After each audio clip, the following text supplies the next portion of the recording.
இப்போ நம்ம நின்றுட்டு இருக்க பகுதி வந்து கன்னியாகுமரியில் முக்கியமான சன்னதி தெருங்கிற பகுதி. எனக்கு பின்னாடி இருக்கக்கூடிய அந்த மண்டபத்தினுடைய பேர் கன்னியம்பலம் அப்படின்னு சொல்லக்கூடிய ஒரு 200-300 வருஷம் பழமையான ஒரு மண்டபம். இந்த மண்டபம் சுமார் 50 வருஷத்துக்கு மேலே இது அடைச்சே இருந்துச்சு. பெரிய போராட்டம் பண்ணி ஊர் மக்கள், கன்னியாகுமரி பகவதி அம்மன் கோவில் பக்தர்கள்லாம் சேர்ந்து இப்போ இந்த மண்டபத்தை ஒரு பகுதியை ஓப்பன் பண்ணியிருக்கோம். ஆனால் இந்த பகுதி வழியாக திருவிழா காலங்களில் அம்மன் வரும்போது இதுக்கு இடையூறாக இந்த வழியை வந்து ஆக்கிரமித்து வச்சுருக்காங்க. இப்போ பார்த்தீங்கன்னா ரொம்ப கஷ்டப்பட்டு இந்த மண்டபத்தை நாங்கள் ஓப்பன் பண்ணியிருக்கோம். இந்த மண்டபத்தை ஓப்பன் பண்ணி பார்த்ததுக்கு அப்புறம் இப்போ பார்த்தீங்கன்னா இந்த மண்டபத்துக்கு வாசலுக்கு நேராக விக்ரம்ங்கிற ஒரு நபர் எந்த விதமான அனுமதி யார்கிட்டையும் வாங்காம இந்த மண்டபத்துக்கு முன்பகுதியை, தெற்கு பகுதியை ஆக்கிரமிச்சு இப்படி ஒரு கட்டடத்தை கட்டிட்டு இருக்காரு. நாங்க வந்து இந்து சமய அறநிலைத்துறை அதிகாரிகளை பார்த்து முறையிட்ட பிறகும் அந்த அதிகாரிகள் எந்த விதமான நடவடிக்கையும் எடுக்கிறதுக்கு தயார் இல்லை.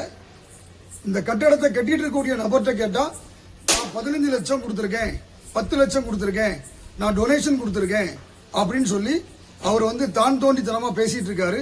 அதிகாரிகள் நடவடிக்கை எடுக்க இதுவரைக்கும் எந்த முயற்சியும் எடுக்கல. இந்த பகுதி கன்னியாகுமரி கடற்கரைக்கு ரொம்ப பக்கத்தில் இருக்கக்கூடிய பகுதி. கடற்கரை ஒரு ஒழுங்குமுறை மண்டலத்துக்கு உட்பட்ட பகுதி. இந்த பகுதியில் கட்டடம் கட்டணும்னா சிஆர்எஸ்எட்ல வந்து பெர்மிஷன் வாங்கி தான் கட்டடம் கட்ட முடியும். டவுன் அண்ட் கண்ட்ரி பிளானிங்ல பெர்மிஷன் வாங்கணும்.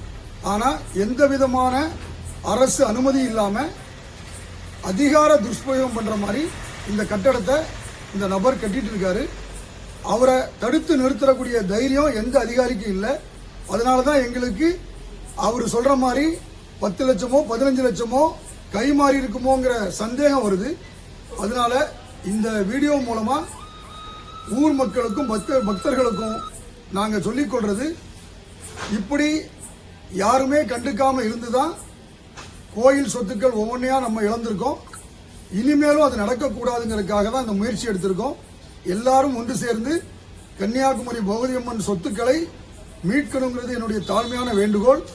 நாளை சனிக்கிழமை, மறுநாள் ஞாயிற்றுக்கிழமை இந்த விடுமுறை காலத்தை பயன்படுத்தி இந்த கட்டுமானத்தை கட்டி முடிக்கணும்னு முயற்சி பண்றாங்க. ஆனா ஊர் மக்கள் எப்படியாவது இதை தடுத்து நிறுத்தணுங்கிற முயற்சியில இறங்கியிருக்கோம். அரசு அதிகாரிகளுடைய கவனத்துக்கு நான் சொல்றேன், கண்டிப்பாக சட்டத்தை மீறி இந்த கட்டடம் கட்டிட்டு இருக்காங்க. அதை நீங்க தடுத்து நிறுத்தணும். கோயில் வாசலை மறைத்து இந்த கட்டடம் கட்டப்பட்டு இருக்கு. அதை நீங்க தடுத்து நிறுத்தணும். நிறுத்தலைன்னா 48 கிராம மக்கள் சேர்ந்து நாங்கள் வீதிக்கு வந்து போராடுவதற்கு தயாராக இருக்கிறோம்.